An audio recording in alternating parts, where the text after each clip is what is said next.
Wondrous birth, O wondrous child, of the Virgin undefiled. When we teach the faith, we will at some point get to the Virgin Mary. And many people take a different stance on her. For some, it's a sign of her age, being really a young woman or really probably a teenage girl. For others, her status as a virgin is something that emphasizes her devotion to God. For some, her perpetual virginity is an important doctrinal stance, while for others, it's insignificant and they aren't concerned whether she remained a virgin for her whole life or not. Now, we could go down those various rabbit holes, but really for our time in Advent, her status is important when it comes to the birth of Christ. Yes, she was young, more girl than woman.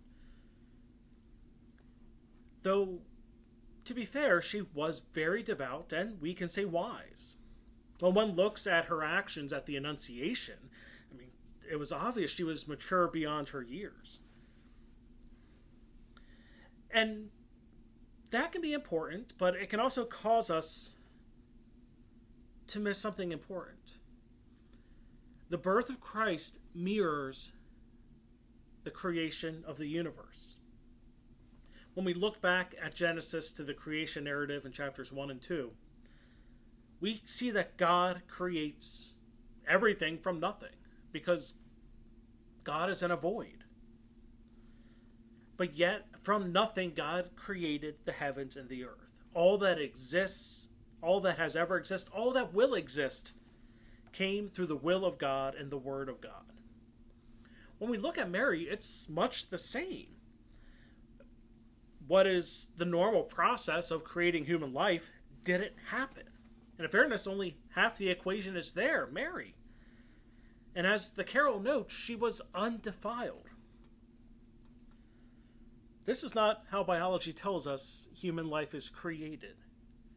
But yet we read and hear every single year how this very thing happened.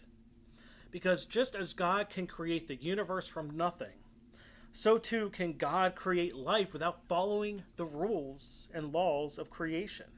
Because all creation exists because of Him.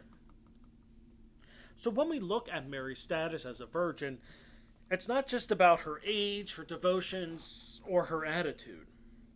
It's also a reminder that God can make new life and do things that don't always conform with how things are done on earth, but conform with the divine